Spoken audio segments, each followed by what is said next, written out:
Hello, and welcome to Stand By for Adventure. This is the latest episode, and today I wanted to cover some things that Critical Role I think does very, very well. Obviously, Critical Role has been all over the place for the last 7 years. In fact, they just, I think last week, celebrated their 7th anniversary. Um, I've watched all of Campaign 1. I'm nearly finished watching Campaign 2, and I've been sort of half watching Campaign 3 as it's been coming out, but I have a regular gaming night on Thursdays, so that's sort of been hit or miss. But because Critical Role has been such a huge hit, and I think deservedly so, simply because they've attracted so many eyes, I wanted to point out some things that if you've been watching it, that you could adapt to your own games, or things that you can strive to do that will make your games more enjoyable as a GM and more enjoyable as a player. Role-playing games are an interesting duck when it comes to gaming, or really almost anything, because you're all working together to create a single story that none of you exactly know what it's going to be when you get started. And being able to communicate more clearly, and making sure everybody is expecting the same sorts of things out of the game, or expecting the same level of things, and we'll get into what I mean by that. Is really important to be able to have everybody on the same page from the start. So here we go. I put together. It's a PowerPoint, but it's just images to have something different here on the screen. So I have 11 things, and I will run through them all quickly right now, so that if that's all you're interested in, I'll also include them in the notes down below. If that's all you're interested in, you can read those and figure out what it means on your own, or you can watch the video and see exactly what I say as we're going through things. So, to run through them quickly, the things that Critical Role does well, and how to game more like Critical Role. First off, you need to have really excellent players. I talked about being a better role player in a separate video, and you should watch that as well. But the players show up and they're ready to go. They have ideas for their characters. They have good ideas for their characters, unique, interesting ideas for their characters. They don't just show up with a blank character sheet and say, all right, I got my first level wizard, let's go. They have a story idea, even if it's not particularly fleshed out. So the players are the number one thing. And players, if you can improve your game, you and everybody at the table is going to have so much more fun. Secondly, they're okay with Matt riffing on their backgrounds. And really this comes down to basically they trust Matt. They trust Matt and are willing to let him play in the sandbox that they created the broad strokes for in their character's background. And or maybe it's very prescribed. This is exactly what happened in my background, and Matt can then work with that. And they're all okay with it. They give back to each other as players and as GM. So they definitely have been trained as actors, obviously. They do the improv yes and, so they're always adding to the story. They do controversial things in character that, like stealing from each other, that is interesting, but only if it doesn't lead to inter-party conflict, which it definitely could.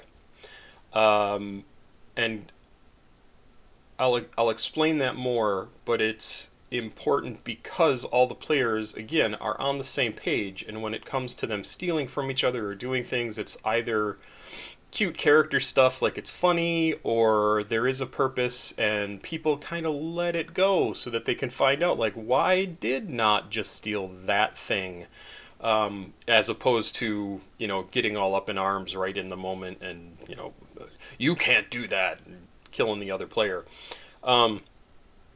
They don't get angry when another player does something stupid or ill-advised or chaotic and random. And there's lots of that going on. They don't. Let's see. I lost my train of thought here. They let things that might cause fights in other games play out over the long term and turn into something more significant, whether that's stealing something or a story choice or not making a certain choice. They let that play out instead of forcing another player to like, no, you should do this now, do it now. Sometimes they do encourage each other, but in some cases they will let things go over the long term that makes the whole campaign feel like more of a story arc, which ends up making the campaign that much more interesting. They're all on the same page with regards to how much role playing they want to do. I've talked about this in other videos. Some people play role-playing games very much as a tactical exercise. They have their little guys on the board, they move them around. I can move 6 squares and make an attack, and that's all they're really concerned about, and not so much the drama or the comedy part of whatever is going on in the day-to-day lives of the characters. With Critical Role, you've got a bunch of trained actors and voice actors and long-time role players who know how to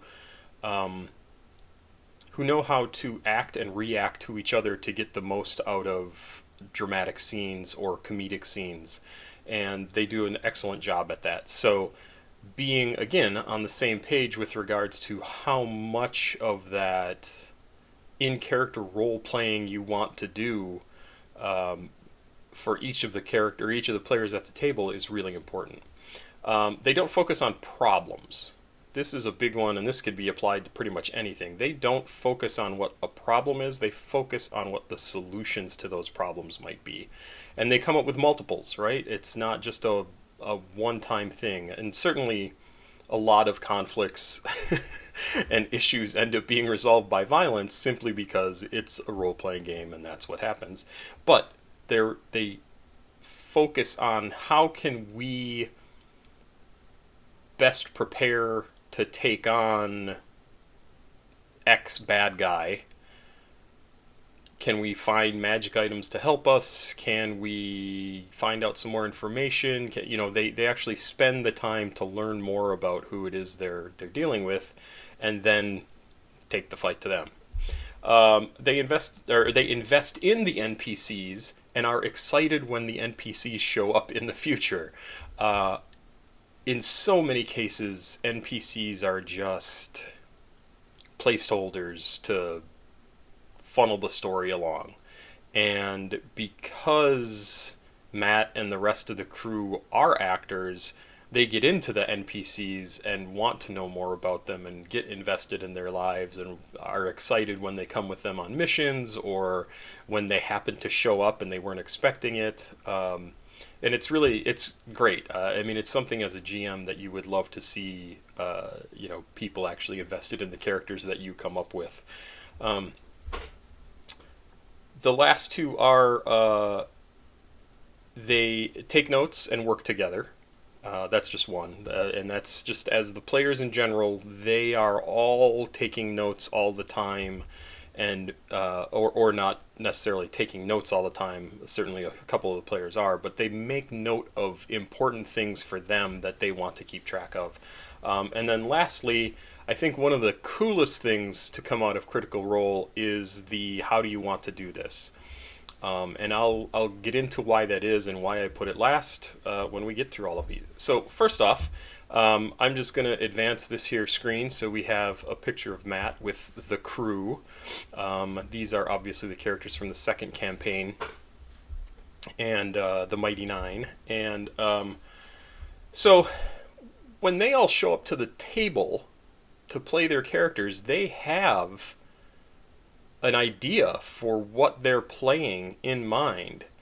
And it's pretty remarkable that they're able to come up with characters that really don't overlap in any way, even into their third campaign now. They're all pretty unique in terms of their backgrounds and origins and what they're after. Obviously there are, connections between people like Keyleth and oh, I forget the halfling name, Orym, in the third campaign, and that's great because it makes the whole universe feel like a more of a living, breathing creation. And again, that's a fantastic thing, but that comes out of player characters that tie into that information in the world from one campaign to the next. And it's been very, very interesting to see how this world of Exandria has grown and changed over time, as we've been exposed to more and more of it through the backgrounds of these characters and having them come from different places and being of different lineages and different backgrounds and different social classes, and the sons or daughters of gods or whatever else might be going, have been cursed, have been mind controlled. There's huge plots going on, and all of that stuff. Some of it may have been in Matt's head from the beginning, but the things with like Caleb's background or Knott's background, that was all just stuff that they as the players came up with, and Matt then took it and ran with it, which obviously this flows into the next point, which is the players trust Matt to take what they give him and just come up with whatever he wants. I don't know for certain if Matt sat down with, and I'll try to avoid overt spoilers here, but I don't know if Matt sat down with specifically Sam and Marisha to say, hey, you have a thing in your background that has to do with how you became who you are, not, and you have a thing in your character's background with your father, Bo, that has to do with this third character. And Matt decided, I would assume, to have the focus of those two characters' journeys sort of come from that one protagonist, bad guy, whatever she was. And that's really interesting because thematically it worked, and what the two characters wanted was really not related, and yet he tied them together in a way that surely made sense, and ended up being some really pretty interesting stuff going on. And the fact that they are able to come to the table with characters and just say, here's what I want to do, here's what my background is, what do you think? And Matt runs with it. It's just a fantastic thing, and that's the sort of thing you should be doing at your table to try and make your campaigns and adventures and your characters live and breathe and feel more real. Sorry, excuse me while I wipe my nose. Other good examples of this are things like Ford and his patron, the Ukatoa, when he is first dealing with all of that, and the fact that he kind of starts to realize, like, maybe this is not a patron that I want to be messing around with, because it is giving me powers, but maybe its goal is not something I agree with. And that ended up being a pretty interesting thing to do for a warlock character, which in many games could just be, yeah, there's this entity thing that gives me power, and I blast things, and I can cast spells, and I don't ever interact with it, and there's nothing interesting going on there. It's just a reason for why I have my powers. And certainly that would be more of the playing D&D more as a board game sort of approach, as opposed to a storytelling game. And these guys are obviously doing more of a storytelling game. Same thing with Jester and the Traveler. That whole plot line and the origins of the Traveler, I don't know exactly, again, how this came up. Did Jester's player Laura come to the table and say, hey, I want to worship this kind of chaotic entity, do you have any ideas? Or I was thinking maybe something called the Traveler and blah blah blah. Like, I don't know how that all came about, but The ultimate resolution of that is super interesting and completely out of left field when you finally get to what's going on with the Traveler and Traveler Con and Jester's involvement, and it's really super interesting. But again, that's all the players coming to the table with an inkling of an idea and letting Matt run with it, and then letting the campaign flesh that out however it ends up happening. And I say however it ends up happening because no one person planned exactly for how things turned out. There's interactions all around the table that change what decisions are made and how they're made and what gets done. And so it's the resolution of these plot lines are always in question until they're resolved, because somebody could do something that changes a key aspect of it. And that's, again, one of the more interesting things about role-playing games that's available out there. They give back to each other and participate in each other's stories. So this is as simple as Nott and Caleb in the second campaign starting out as a team, right? They already knew each other. They'd been traveling for a while. They knew each other's stories to some extent, but they didn't know everything.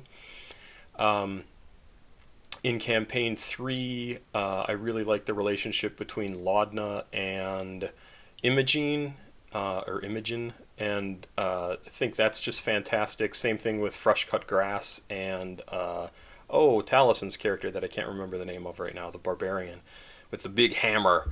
And it's great when they come to the table like that with pre-built relationships, because it makes it so much easier for the GM to get everybody together, because if you get one character in, then you automatically get the second character in. And not only that, but they know enough about that other character that they're teamed with that they can try and draw that character out a little bit more or drop hints about things. And it's really super useful for the GM, but it also allows the player or players at the table to find out more about the other characters that they don't know anything about, because everyone has conversations. And it's really great when they do that, and when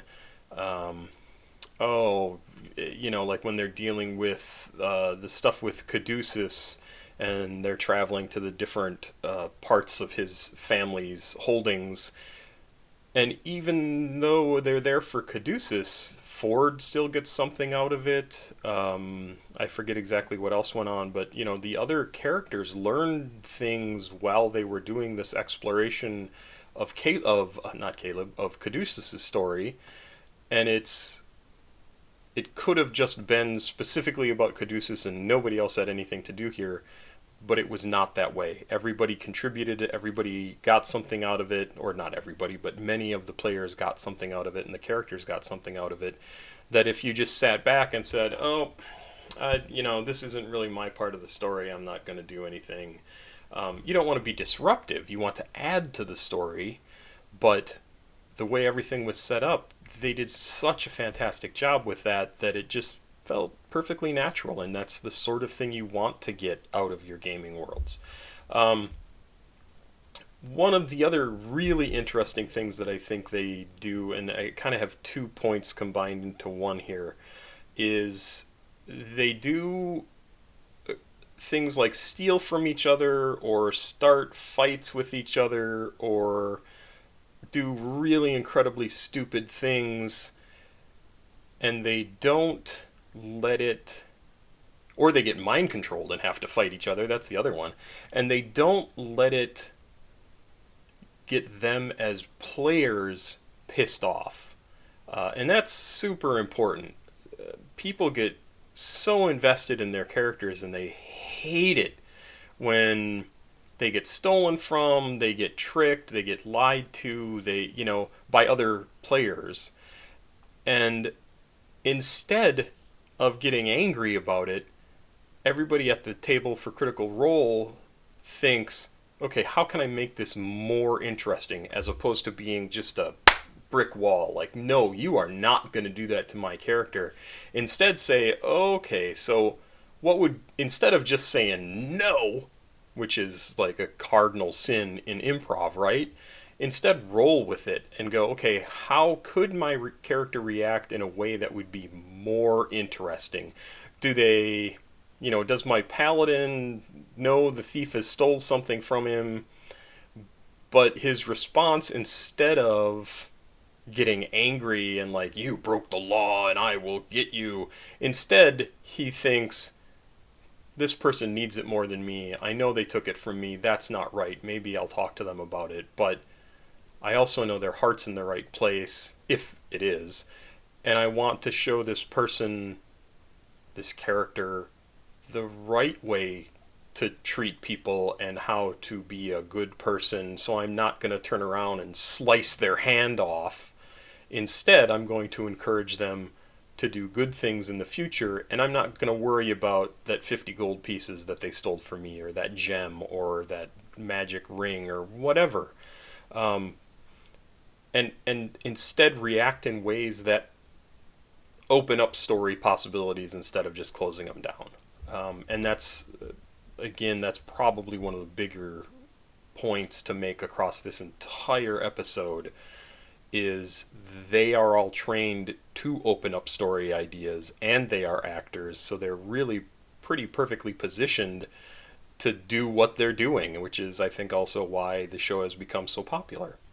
And you'll see things like I'm talking about, Knot and Fern, in the second and third campaigns, steal from the other players frequently. Fern is crazy, chaotic kleptomaniac, stealing things from people and places, and could potentially get in trouble. And sometimes you can see Matt go, oh.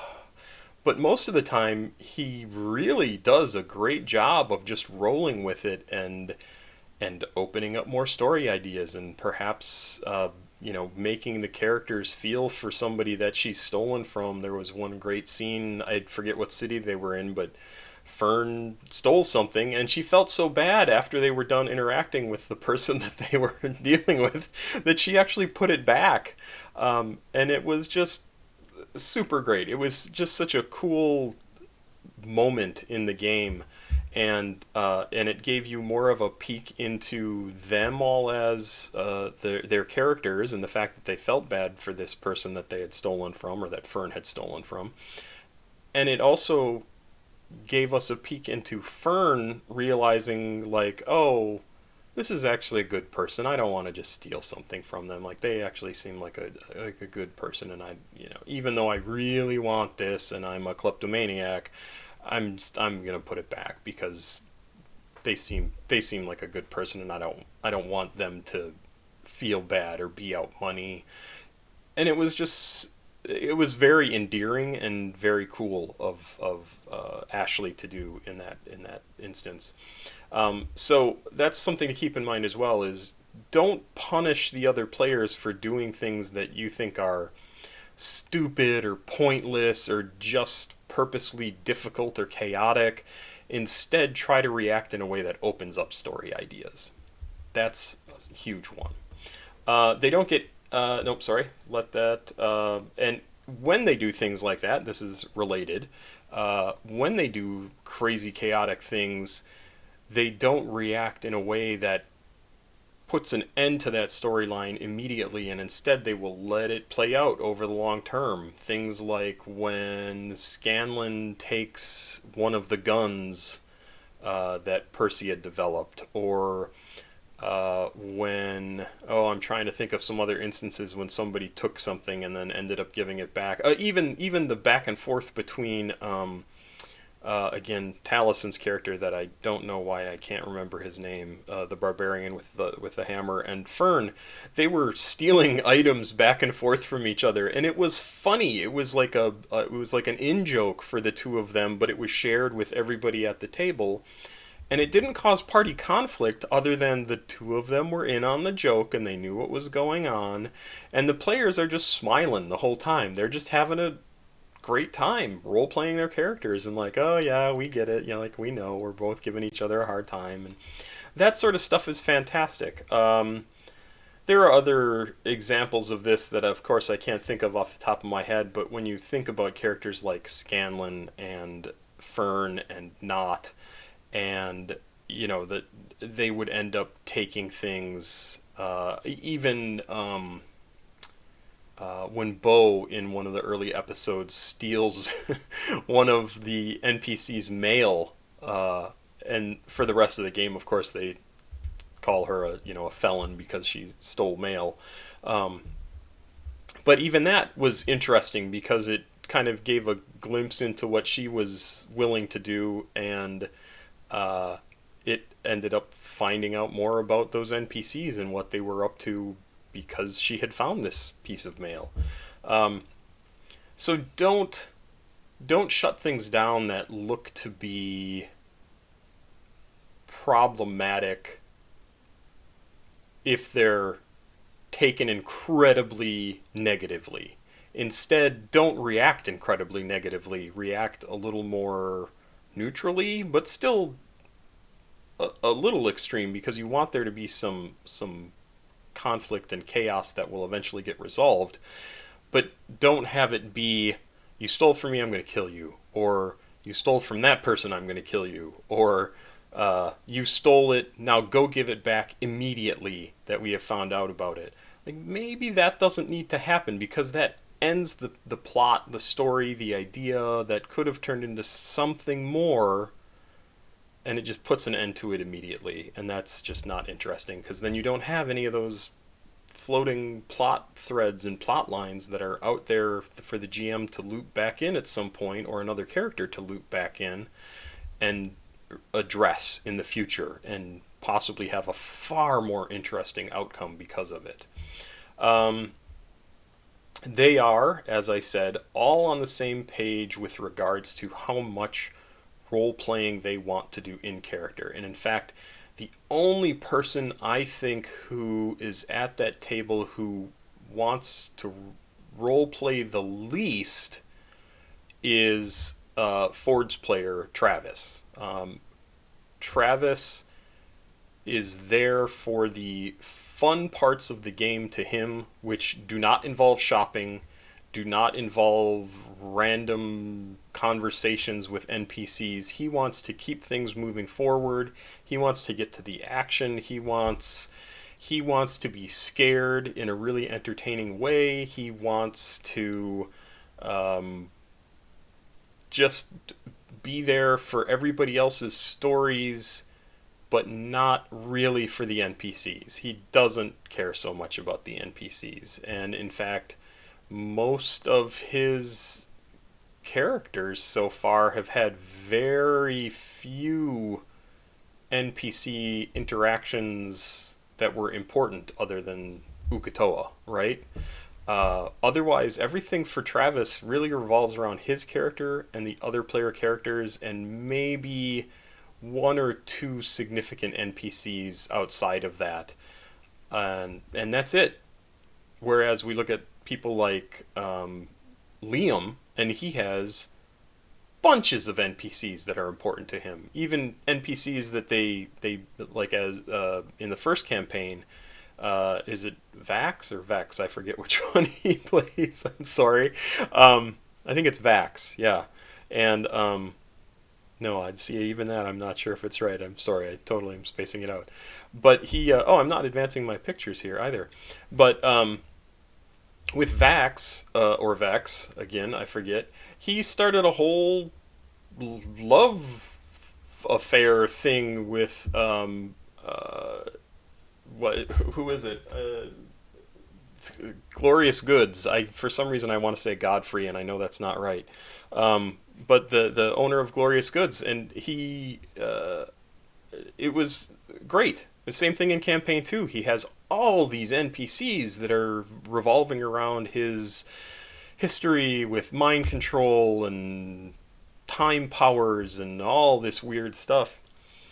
And he obviously, Liam likes that as a player character, and I think that's just fantastic because it's super interesting. Same thing with in the first campaign, Taliesin had, as we see this picture here, Taliesin had the gunslinger, Percy, and he had a ton of NPCs in his background. But then you get into campaign 2, and Caduceus didn't really have very many NPC characters other than his family, which we don't meet for most of the game. Like, there's not a lot of interaction going on there.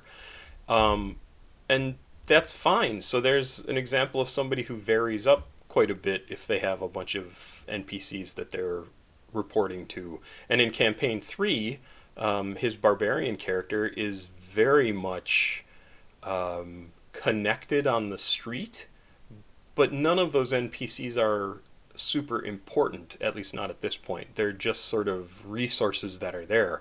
I've found Taliesin to be one of the more interesting players, not only because he actually knows the rules really well, along with people like Liam and Sam, but he very much comes up with different characters and backgrounds that have been very, very interesting.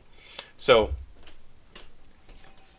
that was all supposedly talking about they're all on the same terms and the same page in terms of role playing, but keep that in mind when you sit down at a table. You might have players that don't really want to do a whole lot of role playing, either because they're there for the exciting adventure and combat part of it, or because they're not comfortable with it, or for whatever reason. And people go through phases with that. So just be aware, some of your players may want to spend time role-playing in character, talking to other characters, doing things in character, and some players may not. I think the more role-playing you can do in character, the better, because it just makes everything that much more solid and real. But it's not necessary, and it's, like I said, it's just because they are all on the same page with regards to how much role-playing they want to do, and we get to see it all, and they're all trained actors, so it makes it that much more effective. When you're dealing with your own group, you may have to make some adjustments. They don't focus on problems, instead they focus on solutions. This one is pretty self-explanatory. They don't worry about... Well, that's not entirely true. They do worry about the fact that the bad guys are super powerful and could very definitely kill them. But instead of concentrating on that, they instead concentrate on finding ways to address that problem and take out the bad guy, or cure the bad guy, or fix the bad guy, or whatever, right? They are not concerned about, like, oh, we can't just walk in and kill this guy, I guess we can't do anything about it. No, they're gonna go do something about it, even if it means Matt has to change the entire campaign around them going to find something to help kill off the person or to prevent them from getting something. And like, that's fantastic. That is a character and plot driven story, as opposed to just being a plot driven story. And what I mean by that is, plot driven is specifically, I as the GM come up with a plot, this is going to happen, and this is going to happen, and this is going to happen, and this is going to happen, and it doesn't matter what the players do, because those things are going to happen at certain times or when certain other things are true. So if the bad guy is able to steal a magic item that they then want to use to summon a demon, if the players fail to stop him from getting the magic item, then he gets the thing that'll allow him to summon the demon. Then they have to try and figure out how to either stop him from summoning the demon or stop the demon once it's summoned. So anyway, instead of doing that, maybe they find some counter magic to it, or they find the demon that's going to be summoned has some celestial enemy that has been looking for it and will help the PCs in some way. Like, there's any sort of thing that could be opened up from looking for a solution to a problem that you think is too powerful for you and your group to handle.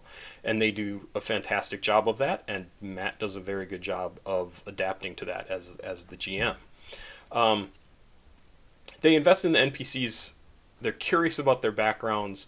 They want to interact with the NPCs and find out more about them, specifically because they enjoy the role-playing aspect of it, but they also recognize that the NPCs often will have resources, knowledge, or other information available to them, or powers available to them, that the players may need to call on during the course of the game.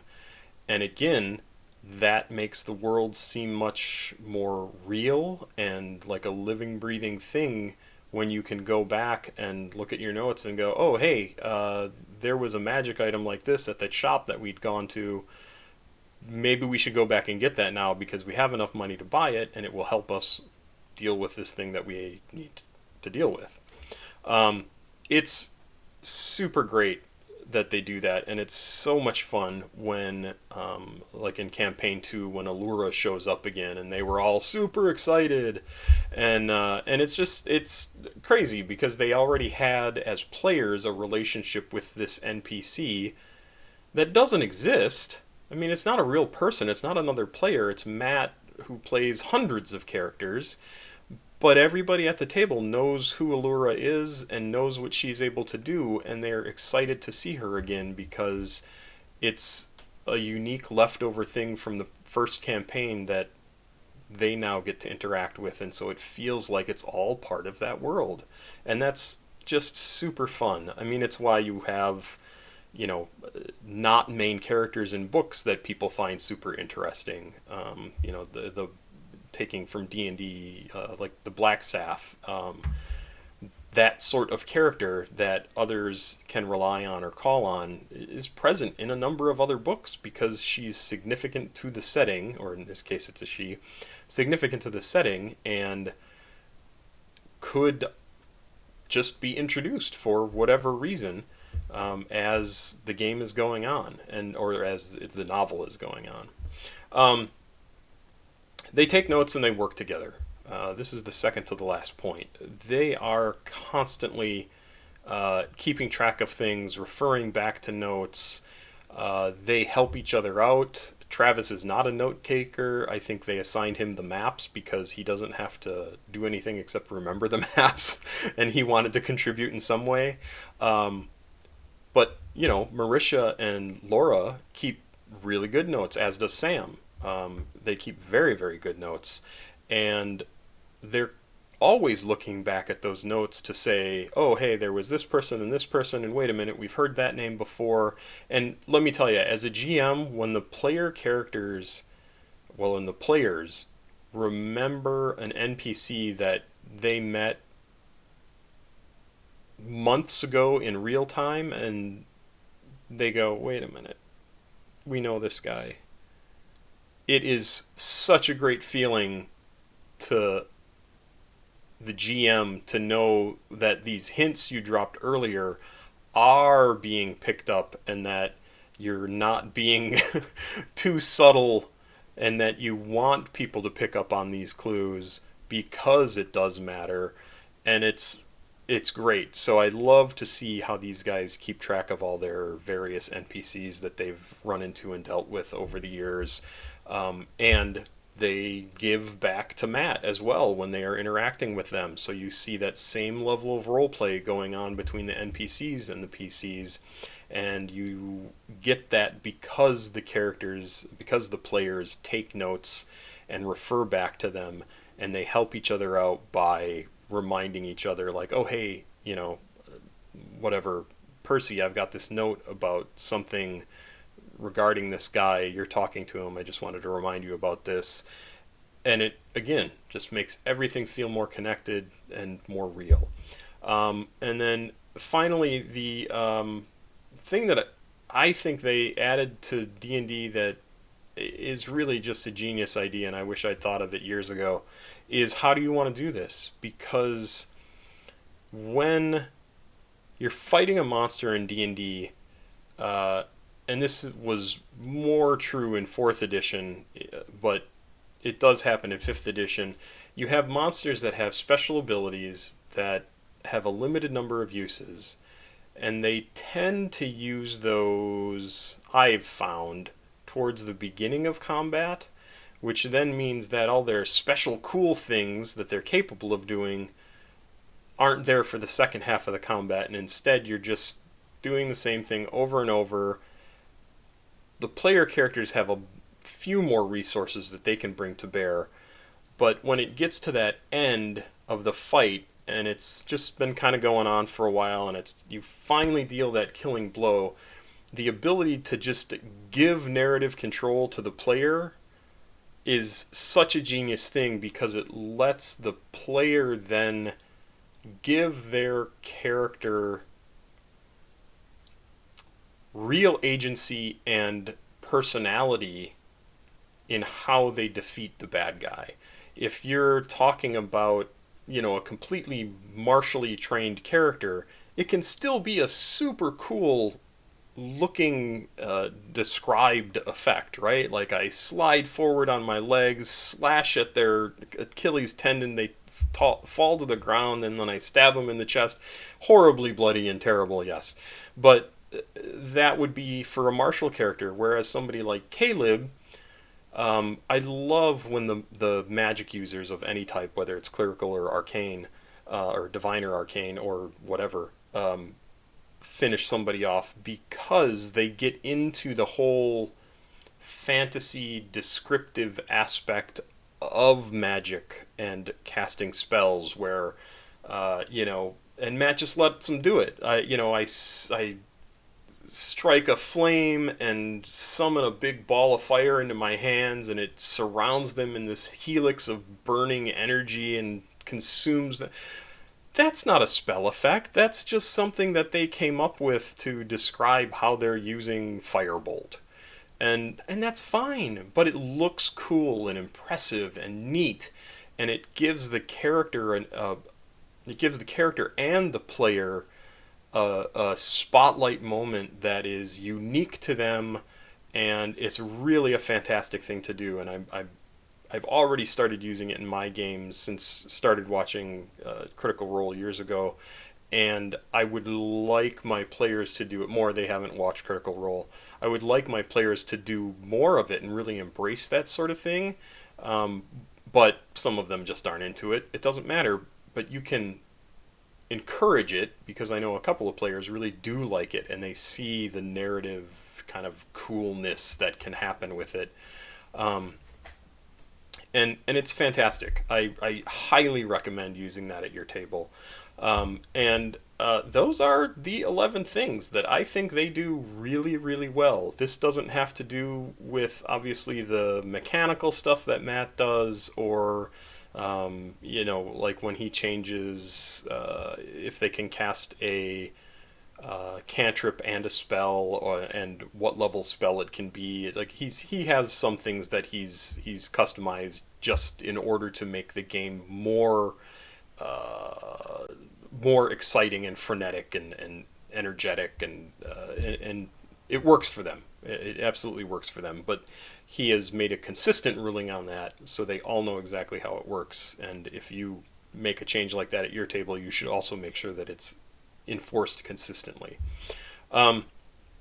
So anyway, those are all 11 points of what I think makes Critical Role such a good thing to look at and learn from, and the different things that you could take from Critical Role, whether you've watched it or not, and apply it to your games so that you can get more out of your games. I'll run through them again. I got them on the last slide here. I did also want to mention one of the things that they do, and I specifically put this picture of Mollymock in here because of it. One of the things that they do that I also find really interesting is they make character death meaningful. And I thought it was really super interesting when Molly ended up dying. Again, spoilers, but this happens fairly early. That they didn't immediately just say, oh, let's go get him raised. Because they weren't at the level where that was even a possibility for them. They were very low level. They didn't have any resources to do that.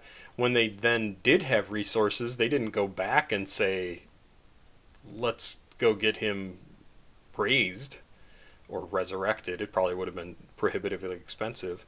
But it was interesting because even when the characters died in the first campaign, they had to do a ritual to be able to get that character to come back, and it again involved a lot of role playing and bringing meaningful things to the table for that character in order to make an appeal to the gods to allow them to return. And it was interesting because they were invested as players as players and as characters to bring back their fallen companion, and it was very cool. So that's why I included this. It was just sort of a side note. But here are all 11 things. Like I said, I will put them in the show notes below. I'd love to hear any feedback from anybody on either things I missed or things you think I got wrong. Like I said, have watched hundreds and hundreds of hours of Critical Role at this point in a relatively short period of time. And these are the things that have really stood out to me with regards to what I see in them that I think are applicable to anybody's role-playing games, and it just depends on how you want to implement these, and almost any of them are going to make your games better. I honestly believe that they're going to be more unique, more interesting, more fun, more memorable. They're going to get your players and yourself more engaged in the story and with their characters, and all of that is good. That is exactly what you want. You want your players and yourself to be excited to come back to the gaming table and play again and get back into these characters and the storyline, and all of these things will help to make that more possible and more interesting to everybody there. That is everything for today. If you have any ideas or suggestions on anything, please do let me know in the comments. I look forward to them. Have not gotten very many comments, but I don't have very many followers so far. That's fine. I think we're going to get there. And I got more stuff to talk about. So we'll be back, and that's it. So stand by for adventure, and I hope your adventures are good ones. Please like, subscribe, and share. I would really appreciate it, especially the sharing. I'd like to get more people following. Thanks very much. Have a good day.